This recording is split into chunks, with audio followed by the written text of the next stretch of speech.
this track, it was just 1 or 2 layers of ad-libs that was sent in terms of the stems, but as you can see, I've separated them out onto 4 tracks here.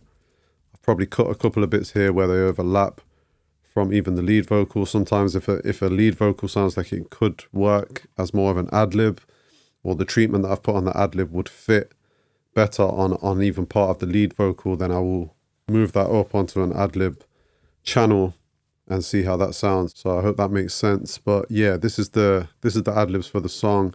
And again, I'm not going to go over what I did on the actual track here because it's pretty much the same as the lead vocal. You see there's some waves tune on there, some basic EQ, a little bit of high-end boost here on the vitamin plugin, and then some de-essing and compression on that channel. And then over here on the actual ad-lib bus, similar to how I showed you on the lead vocal, we're adding a little bit more thickness though here with the revival plugin, and a little bit more low end, a bit of a low end bump here as well to kind of give these ad-libs more body, maybe a touch more high end as well, but very similar. Refer back to what I did with the lead vocal if you haven't seen that. Maybe it's on a previous video or a previous part, but I did show how I went through and treated the lead vocals on this song, and I basically copy and pasted those settings to all the other channels, but then just adapted them to work better for whatever part it was. So that would have been copy and pasted from this lead vocal, those channel settings and those bus settings over here. But then I'll go in and think, okay, how can I differentiate this from the lead vocal? What do I want these to sound like, which is different to the lead, and then I'll treat them after that. So I like to use the lead vocal as a sort of starting point of how I generally want the vocals to sound, and then we rework the other parts off the back of that, if that makes sense. Again, I've used the Pro MB, just boosting a little bit and cutting and compressing in these frequencies here. So I'll play through these ad-libs now and just show you kind of what part they're playing in the song so you can get a taste for that, and then I'll show you what I did differently on these, which separated them from the rest of the vocals in the track. So I'll play some down here where the track is less built up, and then we'll skip to over here where they play more of a kind of powerful role in the sound of the song. Let me close, hands on my hip, caress my skin. Somebody tell me why I do this. It's kind of crazy. So you see they're quite soft and quiet here.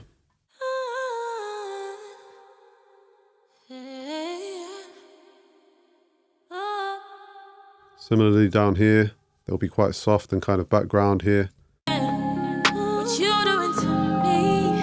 The way I think about you. Do you think about me? Do you?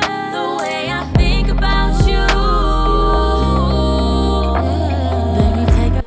Let's play those in solo, show you how they sound.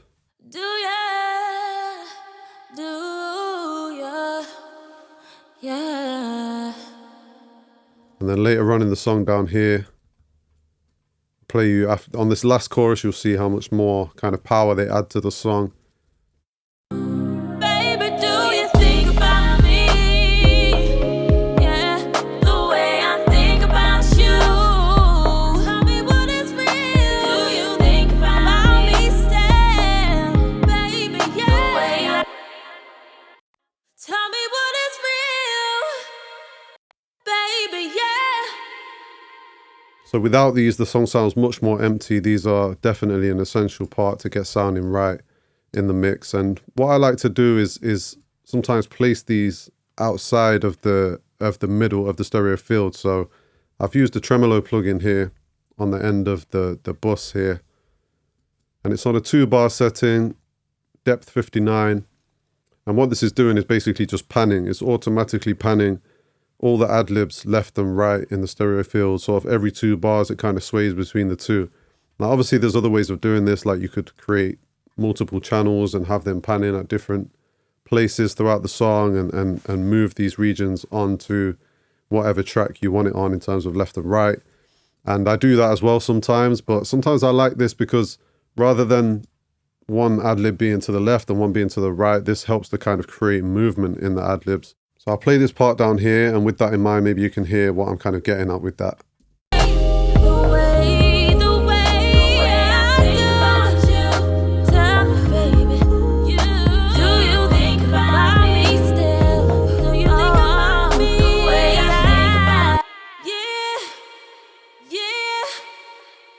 So it's quite subtle, but you should be able to hear there how this yeah and that yeah kind of went, one was in the left and one was in the right. So it's just about creating some width and having things kind of popping about in the stereo field. And particularly if somebody's wearing headphones, they'll appreciate this and they'll be able to hear a little bit of ear candy that just catches the attention nicely there.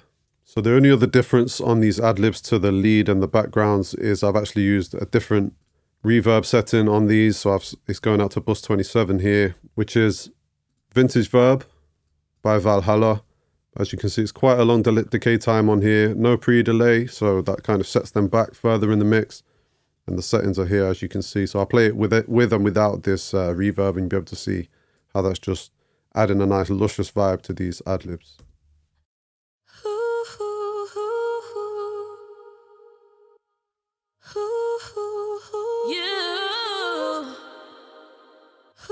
Do you think about me? Yeah, yeah. So you see, it's just putting them in a nice space, creating a nice atmosphere around those ad-libs and really kind of adding a lot of lusciousness and a nice texture to them. Got these parts here as well that are on this bridge. I'm going to play this bridge with these ad-libs here. These are kind of playing a background role, but they really add to this bridge nicely.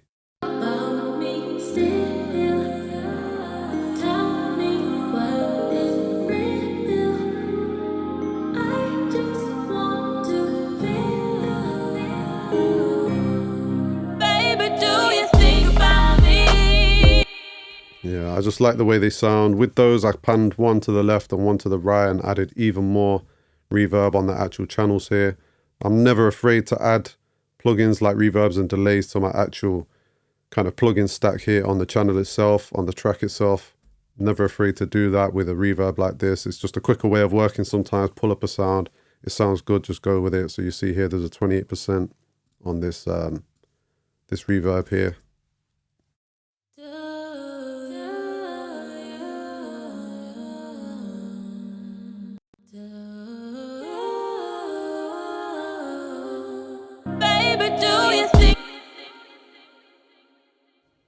The other thing to mention when it comes to ad-libs is you'll see here just how much automation I've got going on now. This is really important because as the song builds, obviously in quieter parts where there's less going on in the song, less instrumentation, and when the ad-libs are more kind of calm and they're playing more of a background role, you're going to want them lower down in the mix like here.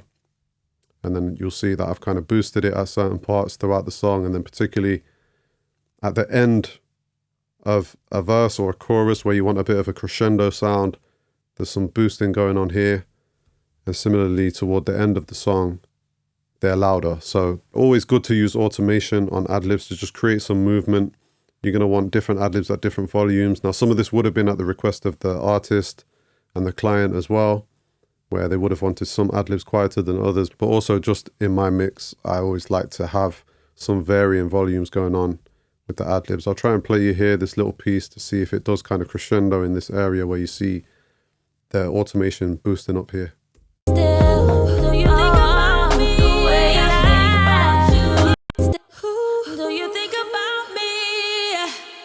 you see how on the me, it just kind of comes up in volume and creates, like I say, that kind of crescendo and nice dynamics in the mix.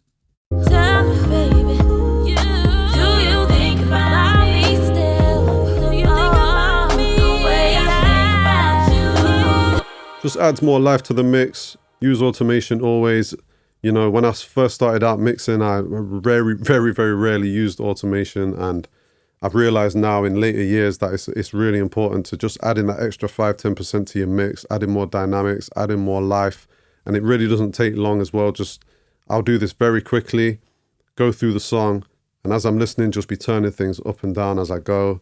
And then obviously coming back to parts and tweaking it and perfecting it. But yeah, it's really important to have this kind of dynamic change. And you'll see here throughout the mix on all the layers pretty much, I've used automation in a similar way. Nothing crazy. I'm not doing like rides manually with a fader or anything. I'm literally doing this with my mouse. But you'll see that in certain areas it's up, certain areas it's down, certain areas it kind of goes up towards the end of words or the end of parts of the song. And it just helps to create more dynamics and more feel in the mix.